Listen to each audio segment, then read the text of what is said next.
Weyward by Emilia Hart.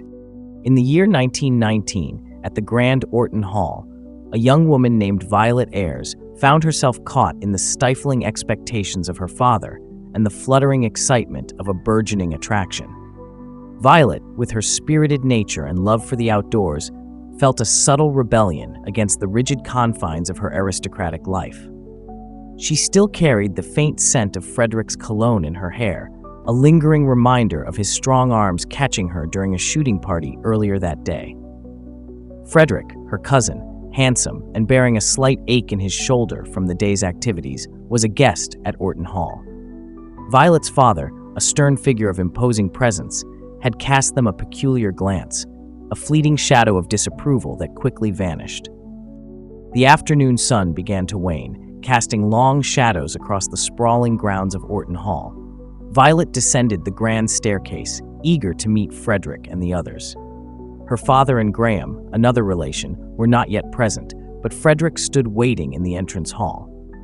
As Violet's footfalls echoed on the polished wood, Frederick looked up, his gaze lingering on her, a sensation that sent a giddy thrill through her. He extended a hand as she reached the last step, his touch sending a jolt of electricity through her veins as he kissed her hand, murmuring a courtly, "Lady." "Aha!" Her father's booming voice startled them, and Violet saw Graham trailing behind him. "Raring to go, I see." They stepped outside into the valley, bathed in the hazy glow of the late afternoon sun. Midges danced in the air, shimmering like golden dust. "Ugh!" Frederick swatted at the insects, his brow furrowed in distaste. "Don't care much for midges. Not quite sure there's any point to them." Violet's eyes lit up with enthusiasm. "Oh, but there is. They're a very important food source for toads and swallows, actually. The whole valley depends on them, and I think they're rather pretty. They look a bit like fairy dust, don't you think?" Frederick frowned, a hint of mockery in his tone. I'm not sure I'd go that far," he said, trying to seem grown up, yet Violet's youthful exuberance was difficult to suppress. "Though they're a damn sight better than Libyan mosquitoes." Violet's father abruptly interjected, his voice taking on a serious edge. "Your cousin," he addressed Violet, though his gaze was fixed on some distant point, "is risking his life every day, fighting for his country." Violet found this sudden shift in conversation odd, as her father rarely spoke of relatives, not even of her deceased mother or older brother, subjects that seemed to carry an unspoken prohibition. Her father turned his attention back to Violet, his expression hardening. "Consider it a test. If you fail to conduct yourself appropriately during his visit, then I'll have no choice but to send you away, for your own good." "Away?" Violet's heart pounded in her chest. "To finishing school. You'll need to learn to behave properly if you're to have any chance of making a match. If you can't show me that you're capable of comporting yourself like the young lady you are, there are several institutions that may be suitable for the task. And where none of this gallivanting around outdoors, collecting grubby leaves and twigs like some sort of savage will be permitted." He lowered his voice, leaning closer, his words laced with a chilling undertone. "Perhaps they can stop you from turning out like her." "Her?" Violet's heart fluttered, a painful anticipation rising within her. Did he mean her mother? But her father ignored her question, his gaze distant and cold. "That's all," he said, finally looking directly at her, though his eyes seemed to see someone else entirely. "Good night." Violet retreated to her bedroom, the weight of her father's words crushing her spirit. Only when she was safely alone did tears begin to fall. She wept quietly as she changed into her nightdress and slipped into bed. After a while, she tried to steady her breathing, but the air in the small room felt stale and suffocating. She felt as out of place in Orton Hall as a fish would be in the clouds. A deep longing for the sturdy embrace of her favorite beech tree, for the night breeze on her skin, overwhelmed her. A snippet of conversation she had overheard when she was younger echoed in her ears. So much like the young lady, not just in looks. Could it be that her mother had been like this too? Had nature pulled at her mother's heart in the same way it pulled at Violet's now? What could possibly be so wrong with that? Sighing, she kicked off the coverlet, unable to bear the confines of her room any longer. After turning out the lamp, she crept to the window, pushed aside the heavy blackout curtain, and opened the sash. The moon shone like a pearl in the dusky sky, illuminating the cragged hills in the distance. A gentle wind stirred, causing the trees to shift and murmur. Violet closed her eyes, listening to the hoot of an owl, the flap of a bat's wings, the rustling of a badger in its burrow. This was home, not Orton Hall, with its dingy corridors, oppressive tartan, and the ever-present threat of her father hulking around every corner. But if she were sent away, she might never see any of it again. The owls, the bats, the badgers, her beloved old beech tree, even the village insects, all would be lost to her. Instead, she would be cloistered indoors, forced to learn useless conversational skills and the rigid rules of etiquette. Her father would offer her up to some grizzled old baron as if she were something to be bartered, a favor to be repaid, or something to be rid of. No, he wouldn't send her away. She wouldn't let him. When she left Orton Hall, and she imagined herself moving deftly through a jungle, brushing against ferns dripping with beetles, it would be on her own terms, not her father's, nor anyone else's. She would be here, she vowed to herself, not in some horrible finishing school when winter came to take the leaves from the trees. She would even stay inside if that was what it took, just until this visit from her dullard relative was over. She would show her father how well-behaved she could be. In the present day, a woman named Kate grabbed her bag and ran to her car, a desperate urgency propelling her forward. In the rearview mirror, she saw birds, crows, still ascending into the night sky, their silhouettes black against the bone-yellow moon, their cries shimmering in the chill air. "Don't look, don't look," she muttered, her breath misting against the cold glass of the car window. Her palms were slippery with sweat, which she wiped on her jeans as she turned the key in the ignition. The engine jolted to life, and she reversed onto the road, her heart pounding a frantic rhythm against her ribs. There were no streetlights here, only the piercing beams of her headlights cutting through the darkness of the winding country lanes. Her breathing was shallow and rapid, her fingers' tense claws gripping the steering wheel. She half expected the headlights to reveal something menacing, something otherworldly lurking around each corner. Finally, she made it to the slip road, the highway stretching before her like an escape route. If she kept driving, she could be back in London by morning. But where would she go? Back to their apartment. Staring down the highway, a flood of memories, sharp and painful, washed over her.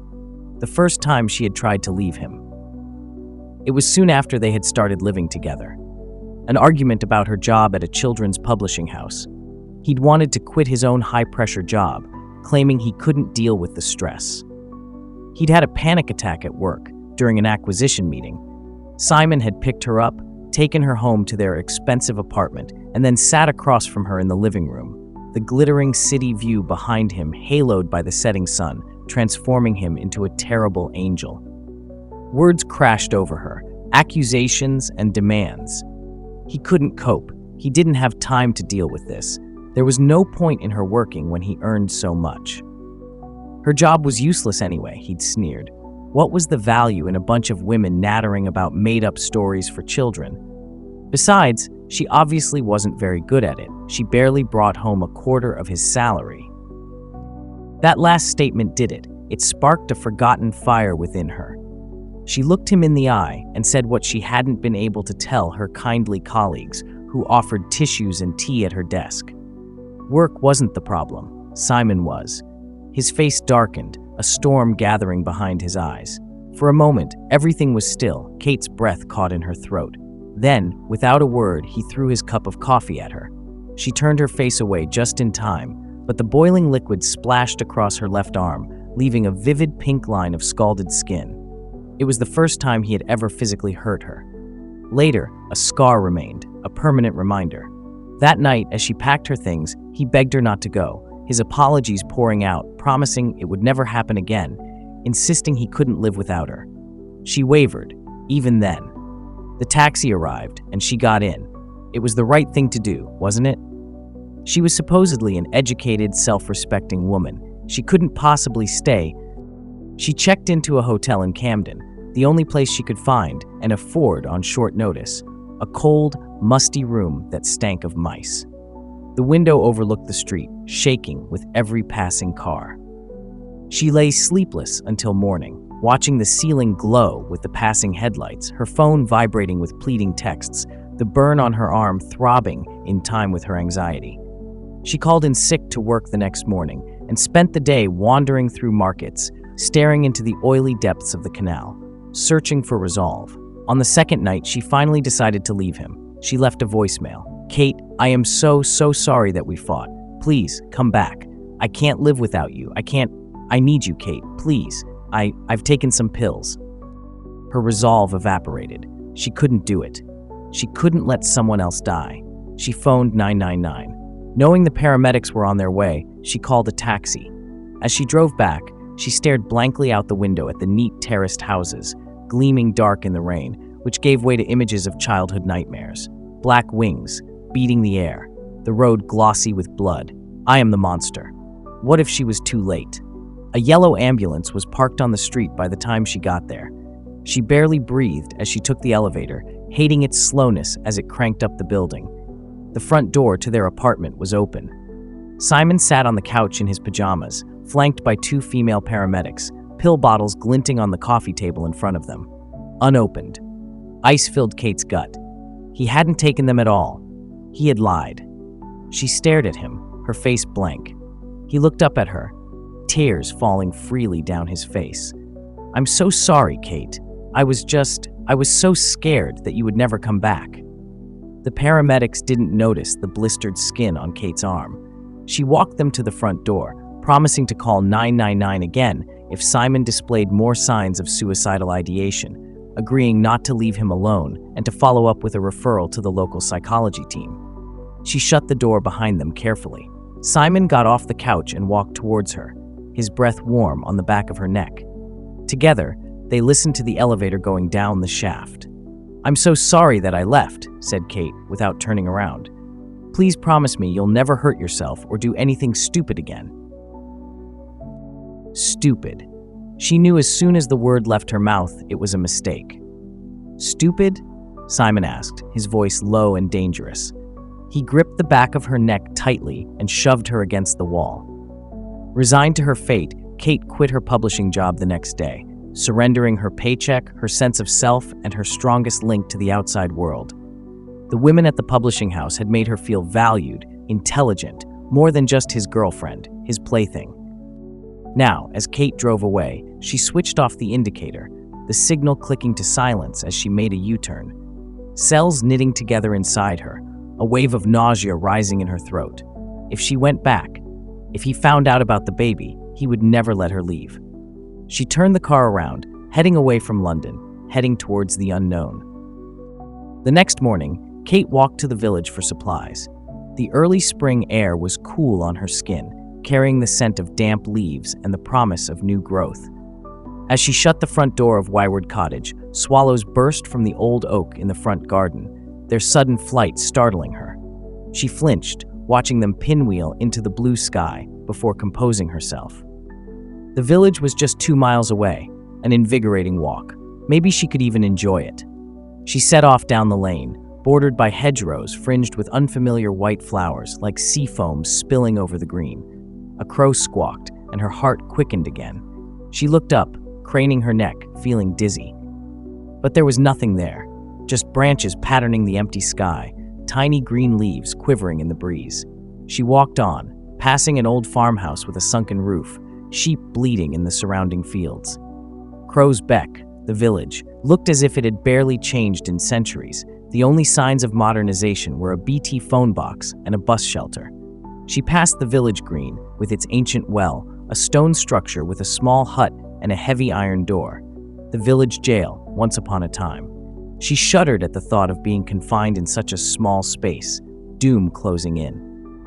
Beyond the green, she reached the cobbled square, hemmed in by buildings, a mishmash of stone and timber, some with hunched, jutting Tudor gables. There were a few shops, a greengrocer, a butcher, a post office, and a medical center too. In the distance, she could see the spire of the church, glowing red in the morning sun. She hesitated in front of the greengrocer's shop. Nerves jostled in her stomach. Grocery shopping alone, something she hadn't done since she couldn't even remember when. Simon had always arranged for food to be delivered by a high-end grocery supplier on Sunday evenings. She tried to calm her rapid breathing, reminding herself that this time she could buy anything she liked.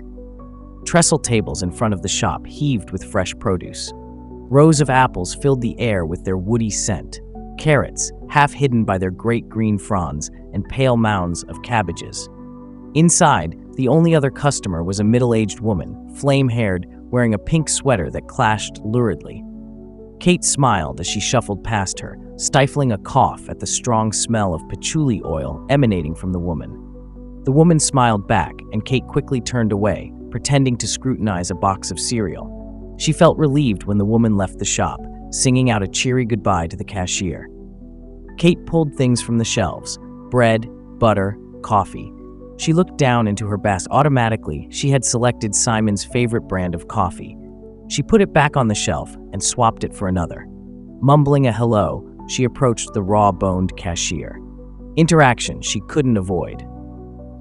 "Not seen you here before," the woman said as she scanned a jar of instant coffee. A single hair sprouted from her chin, and suddenly Kate didn't know where to look. Her skin prickled. She was horribly conscious of what she was wearing. A top and trousers that were too tight, too revealing. Simon had liked her to display herself like this, exposed. I've just moved from London." The woman frowned, and Kate explained that she had inherited a cottage from a relative. "Oh, you mean Weyward Cottage? Violet Ayres' place?" "Yes, I'm her great-niece. Didn't know she had any family living. Thought all the Ayreses, the Weywards, were gone. Save for the old Viscount, of course, losing his marbles up at the big house." "Not me. I'm an Ayres. Sorry, Weywards, did you say? I didn't realize it was a family name. I thought it was just the name of the cottage." "It was for the old ones, too. Went back centuries, that name did." The cashier seemed to think the Ayreses and Weywards were related in some way. She must have it wrong. Her aunt, Violet Ayres, had also been born at Orton Hall. She had bought Weyward Cottage after she left home. After she was disowned. Carter cash. Cash. Kate felt the woman's eyes on her as she pulled notes from a hole in the lining of her handbag. Again, that feeling of being exposed. She flushed, wondering if it was obvious that she was running away from something. Someone. "You'll be all right, pet," the cashier said suddenly, as if she had read Kate's thoughts. She handed over the change. "It's in your blood, after all." Walking back to the cottage, Kate wondered what the cashier had meant. It's in your blood, after all. She started to search Weyward Cottage for any papers or clues that might connect Violet to the name Weyward.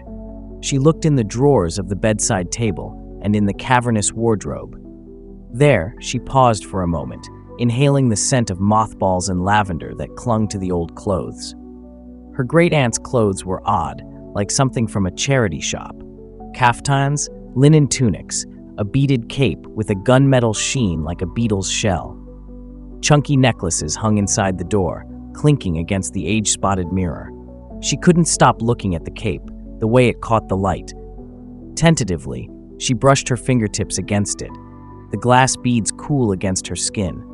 Plucking it from the hanger, she slipped it around her shoulders. In the mirror, she looked different.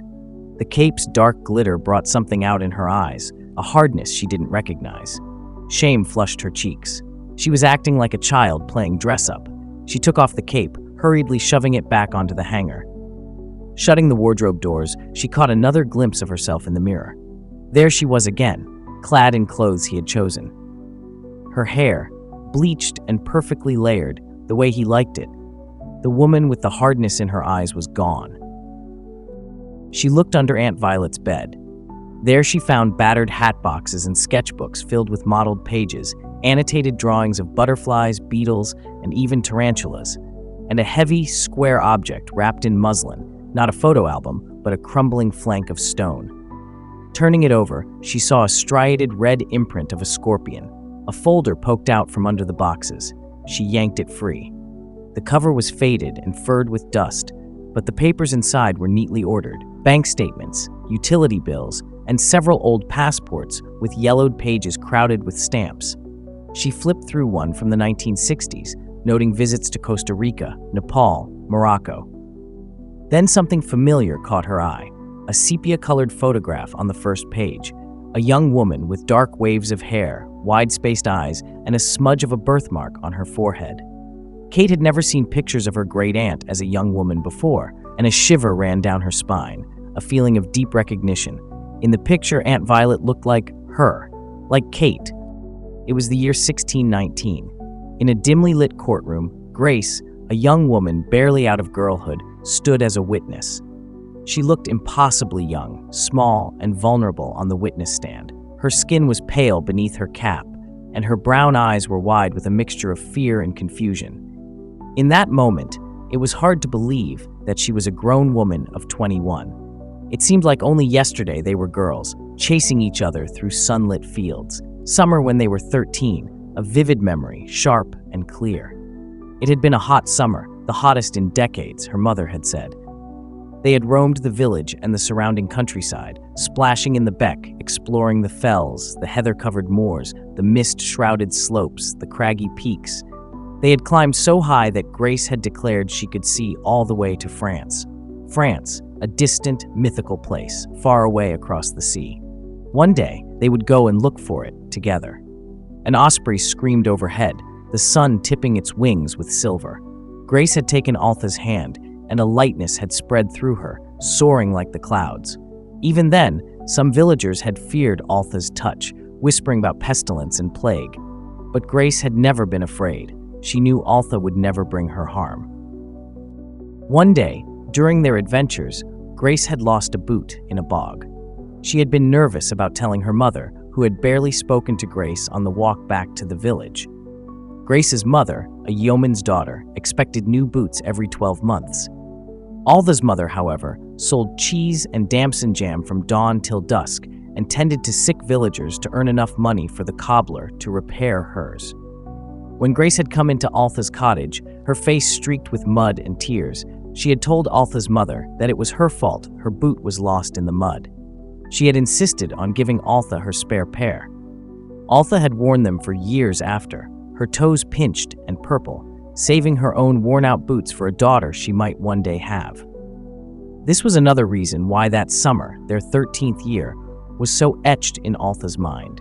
Why she felt such a strong bond when she looked at Grace across the courtroom now. It marked the end of their friendship, the last vestiges of their innocence.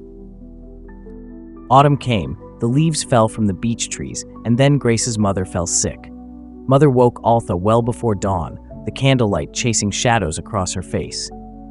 Grace is coming here. Something is wrong. How do you know? Altha asked, sleep still clinging to her. Her mother said nothing, but stroked the crow perched on her shoulder, its feathers sparkling even in the dim light. Scarlatina, Grace had said, breathless, standing at their table. She had run the whole 2 miles from Metcalf Farm. Her mother, usually pink-cheeked and robust, was sweating and delirious, confined to bed for 3 days and nights. When she was awake, which was rare, she cried out for babies who had long been dead. Grace's father had called the doctor, who had declared that the patient had too much blood in her body. All the blood was boiling her from the inside out, he'd pronounced with grim certainty. Doctor put leeches on Mother, Grace said, but they were not helping. The leeches were growing fatter, while her mother grew weaker. Altha's mother stood. She filled a basket with clean cloths, jars of honey, and elderberry tincture. Altha, fetch our cloaks. We must make haste, girls. If the physician keeps bleeding her, I fear she will not last the night. The moon was obscured by clouds, and a light drizzle began to fall. They could barely see as they walked. Mother strode determinedly, gripping Altha's hand tightly. Grace was breathing hard beside them, struggling to keep up. It was dark and wet, and Altha couldn't see her mother's crow, but she knew it flew ahead through the trees, giving her mother strength. Halfway there, the rain grew heavier. Water dripped from Altha's hood into her eyes. She had forgotten her gloves, and her hands were numb with cold. Soon, the squat, sunken shape of Metcalf farmhouse emerged in the distance, windows glowing with yellow candlelight. They found William Metcalf slumped over his wife's sickbed. There was no sign of the physician. The bedchamber was filled with candles, scores of them, more than Altha and her mother would use in a month. "Mama does not care for the dark," Grace whispered, her voice trembling. In the bed, Grace's mother looked as if she were asleep, but it was no sleep Altha had ever seen. Anna Metcalf's chest rose and fell rapidly beneath her nightgown. In the leaping candlelight, her eyelids flickered with movement. Then her eyes opened. She half rose from the bed, screaming, tearing at the leech attached to her temple, before sinking back down again. "Holy Mary, Mother of God," William Metcalf murmured, staring at his wife's crumpled form. "Pray for us sinners." He turned suddenly, as if he had only just heard them come in. Crimson beads stained his lips. He stowed a pouch in his breeches. "What the devil are you doing here?" he demanded, his voice hollowed out by exhaustion, his face as pale as his wife's. "I brought them, Papa," said Grace, her voice small. "Goodwife Weyward can help. She knows things." "Naive child," he spat, his eyes filled with a desperate anger. "Those things she knows won't save your mother. They'll condemn her soul. Is that what you want for her?" "Please, William, be reasonable," Altha's mother said, her voice tight but firm. "You can see that the leeches are just making her worse. Your wife is frightened and in pain. She needs cool cloths and honey and elderberry to soothe her." As she spoke, Anna moaned, a low, guttural sound. Grace began to cry. "Please, Papa, please," she begged. William Metcalf looked from his wife to his daughter, his face contorted with anguish. A vein throbbed in his temple.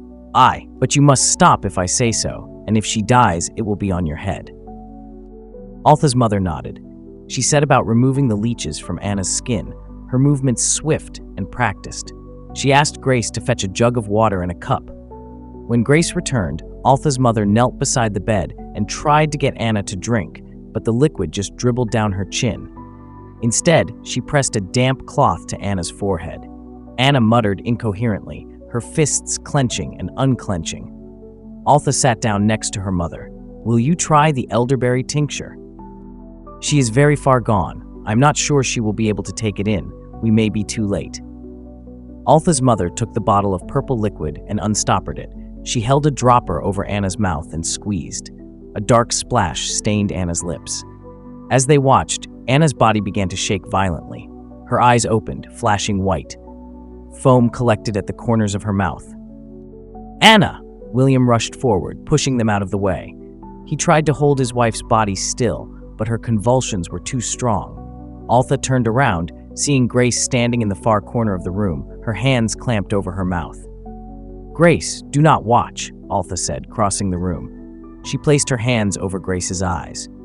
"Do not watch," she repeated, her lips close to Grace's face, catching the faint sweetness of her skin. The room filled with terrible sounds. The bed frame shaking, William Metcalf saying his wife's name over and over. Then, silence descended. Altha did not need to turn around to know that Anna Metcalf was dead. "Why did you not save her?" Altha asked her mother as they walked home. It was still raining. Cold mud seeped into their boots, Grace's boots. "I tried. She was too weak. If Grace had come to us sooner." Silence hung heavy between them for the rest of the journey home. When they arrived, her mother started a fire in the hearth. She sat looking into the flames for hours, her crow perched silently on her shoulder, until the rain eased and they could hear birds singing outside. In the days that followed, Altha longed for Grace, longing to hold her close and comfort her in her loss. But her mother kept her inside, away from the village square, away from the fields. Rumors tore through the village like flames. It did not matter that they were just guesses. Altha could see them reflected in her mother's pale, set face, the dark rings beneath her eyes. Later, she learned that William Metcalf had forbidden his daughter from ever seeing her again. They did not speak again for 7 years. And that night, in the farmhouse filled with death and fear, Altha lost her innocence. Years passed. Altha and her mother lived a quiet life at Weyward Cottage. The whispers and sidelong glances of the villagers faded into the background, becoming a constant hum rather than a sharp sting. Altha grew into a young woman, skilled in her mother's ways with herbs and remedies, attuned to the rhythms of the natural world. She learned to read the language of birdsong, the secrets whispered by the wind through the trees, the silent wisdom held in the earth itself. But the memory of that night at Metcalf Farm remained, a cold knot in her stomach, a shadow darkening her spirit. Grace was gone from her life, a lost star swallowed by the vast night sky. The innocence of their shared childhood was irrevocably shattered. Then came the summons, a curt official letter delivered by the village constable. Altha Weyward was required to appear before the magistrate to answer charges of witchcraft and murder. Witchcraft. The word hung heavy in the air, thick with superstition and fear. Murder. The accusation was a poisoned barb, twisting in Altha's heart. She had tried to help Anna Metcalf, to ease her suffering. Now she was accused of causing her death. Her mother's face, when she read the summons, was a mask of grim determination. "We will face them," she said, her voice low but steady. "We will speak the truth." But Altha saw the fear in her mother's eyes, a fear that mirrored her own. Truth, in a world ruled by ignorance and suspicion, was a fragile weapon. The courtroom was a stark, cold place, filled with the hushed whispers and avid stares of the villagers. William Metcalf sat in the front row, his face a study in grief and righteous anger. Grace was there too, pale and drawn, her gaze fixed on the floor. Altha's heart ached at the sight of her lost friend, but there was a wall between them now, a wall built of fear and misunderstanding. The magistrate, a stern-faced man with a wig askew, read out the charges, his voice echoing in the silent room. Witchcraft. Murder. The words struck Altha like physical blows. The prosecution presented their case, painting a picture of Altha and her mother as sinister figures, women who consorted with dark forces, who dealt in forbidden knowledge. They spoke of Anna Metcalf's agonizing death, hinting that Altha's remedies were poison, her healing a curse. Whispers rippled through the courtroom, fueled by old fears and village gossip. Altha's mother stood to defend them, her voice clear and strong, cutting through the murmur of the crowd. She spoke of her knowledge of herbs, passed down through generations of Weyward women, knowledge used to heal and ease suffering. She spoke of her attempts to save Anna Metcalf, of the physician's ineffective bleeding, of her desperate efforts to offer comfort. She spoke of the fear and ignorance that twisted good intentions into accusations of evil. Then it was Altha's turn to testify. She stood before them, small and trembling, but with a core of defiance burning within her. She spoke of her friendship with Grace, of their innocent childhood adventures, of the summer they were 13. She spoke of her fear and confusion when Anna Metcalf's illness took hold, of her desperate hope that her mother could help. She spoke of the horror of witnessing Anna's death, of the guilt that had haunted her ever since. She spoke the truth as she knew it, her voice unwavering despite the tremor in her hands. But truth in that courtroom seemed to hold little sway against the tide of fear and prejudice. William Metcalf's grief was a palpable presence, his accusations fueled by his pain. The villagers, swayed by superstition and long-held suspicions of the Weyward women, seemed determined to see them condemned. Grace, called to the stand, testified with a painful reluctance, her words carefully chosen, seemingly caught between loyalty to her father and the memory of her friendship with Altha. Her testimony, though not overtly condemning, lacked the force to counter the prevailing narrative. As Altha looked at Grace on the witness stand, she saw not the friend of her childhood, but a stranger, bound by fear and societal pressure. The gap between them seemed insurmountable, a chasm carved by tragedy and misunderstanding. The weight of the accusations pressed down on Altha, threatening to crush her spirit. Yet within her, a spark of Weyward resilience flickered, refusing to be extinguished. Whatever the verdict, she would face it with her head held high, true to herself, true to the legacy of the women who had come before her. Back in 1919, at Orton Hall, Violet wrestled with the stifling expectations of her father and the unwelcome attentions of her cousin, Frederick. The days that followed the walk in the valley stretched out, each one feeling more oppressive than the last.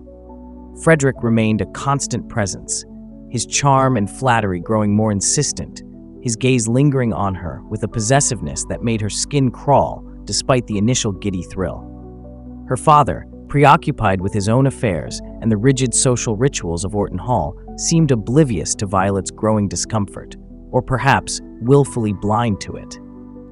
Violet found refuge in the outdoors, seeking solace in the familiar embrace of the woods and fields surrounding Orton Hall. She would slip away whenever she could, escaping the stuffy drawing rooms and forced conversations, seeking the quiet companionship of the natural world. She climbed her beloved beech tree, its sturdy branches offering a sanctuary from the turmoil within. She wandered through the tangled undergrowth, observing the intricate lives of insects and birds, finding a sense of peace in the wildness that resonated with her own untamed spirit. One afternoon, as she sat sketching by the lake, Frederick found her. He approached with a practiced casualness, but Violet could sense the underlying purpose in his easy charm. "Violet, there you are," he said, his voice smooth and persuasive. "I've been looking for you everywhere. Your father suggested I might find you out here, communing with nature, as he so quaintly put it." He chuckled, a condescending sound that grated on Violet's nerves. She forced a polite smile. "Just enjoying the afternoon, Frederick." He sat down beside her, too close for comfort, his knee brushing against hers. "It's a beautiful spot, isn't it? Though I can't say I understand your fascination with all this nature stuff." He gestured dismissively at the surrounding trees and water. "Give me a good hunt any day. Something with a bit more excitement." Violet bristled at his tone. "There's excitement to be found here too, if you know where to look," she retorted, her voice sharper than she intended. "The world is full of wonders if you open your eyes to them." Frederick laughed again, a patronizing sound. "Indeed, cousin, but I prefer my wonders a bit more tangible, like you, for instance." He reached out and took her hand, his grip firm and possessive. Violet's heart pounded, not with excitement, but with a cold dread. "Frederick, please," she said, trying to pull her hand away, but his grip tightened. "Come now, Violet, don't be coy. You know you enjoy my attentions. I saw the way you looked at me the other day on the stairs." His eyes were knowing, predatory. Violet felt a flush of shame and anger rise within her. She had been foolish to let herself be even momentarily charmed by him. His interest was not admiration, but something darker, something she instinctively recoiled from. "You misunderstand," she said, her voice trembling slightly. I don't." "Don't what, Violet? Don't want me? Don't flatter yourself. There are plenty of girls who would kill for my attention. You should be grateful." His smile vanished, replaced by a hard, unpleasant expression. His grip on her hand tightened further, his fingers digging into her skin. Fear coiled in Violet's stomach. She knew with a chilling certainty that she was alone with him, far from the house and at his mercy. Her father, wrapped up in his own world, would be none the wiser. Graham, a distant and ineffectual presence, would be of no help. She was on her own. But within that fear, a spark of defiance ignited. She was a Weyward woman, after all. She would not be cowed. She would not be a victim. Drawing on a strength she didn't know she possessed, Violet wrenched her hand free from Frederick's grasp. She stood up abruptly, putting distance between them. "Leave me alone, Frederick," she said, her voice surprisingly steady despite the tremor in her limbs. "I want nothing to do with you." Frederick's face darkened with anger and wounded pride. "You ungrateful little," he began, stepping towards her, his hand raised. Violet stood her ground, her eyes blazing with defiance. She would not back down. She would not let him intimidate her. She was a daughter of the wild, and she would fight for her freedom, for her right to be herself, on her own terms. The confrontation hung in the air, tense and unresolved, the tranquility of the lake shattered by the unspoken threat of violence. In 2019, back at Weyward Cottage, Kate continued her exploration of Violet's past, poring over the folder of papers she had found under the bed. The old passports, the bank statements, the utility bills, they offered glimpses into a life lived on the fringes, a life of travel and independence, a stark contrast to the constrained existence Violet seemed to have endured at Orton Hall. The sepia-toned photograph of young Violet, with her striking resemblance to Kate herself, drew her in, a silent invitation to uncover the secrets of her great-aunt's life. Kate spent hours in the cottage, surrounded by Violet's belongings, feeling a growing connection to this woman she had never met.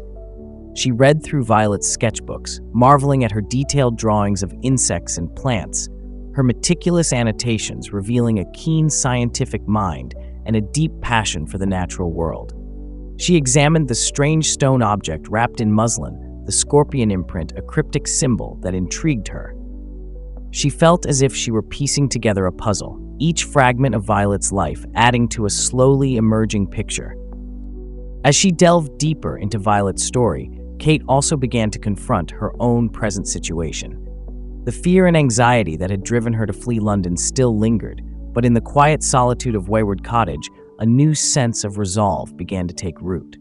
She was away from Simon's controlling presence, away from the suffocating confines of their relationship. Here, surrounded by nature, by the echoes of Violet's independent spirit, she felt a space opening up within her. A space for healing, for self-discovery, for a new beginning. She started to explore the village more, venturing beyond the greengrocer's shop and the cobbled square.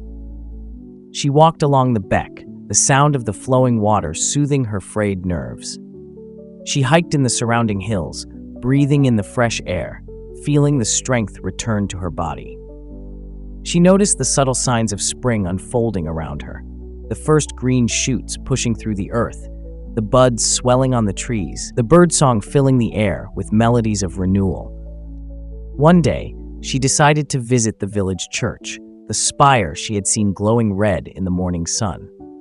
The churchyard was ancient, filled with moss-covered gravestones, their inscriptions worn and faded by time. Kate wandered among them, reading the names and dates, feeling a sense of connection to the generations who had lived and died in this village. She noticed a section of older graves, their stones more weathered and eroded than the others.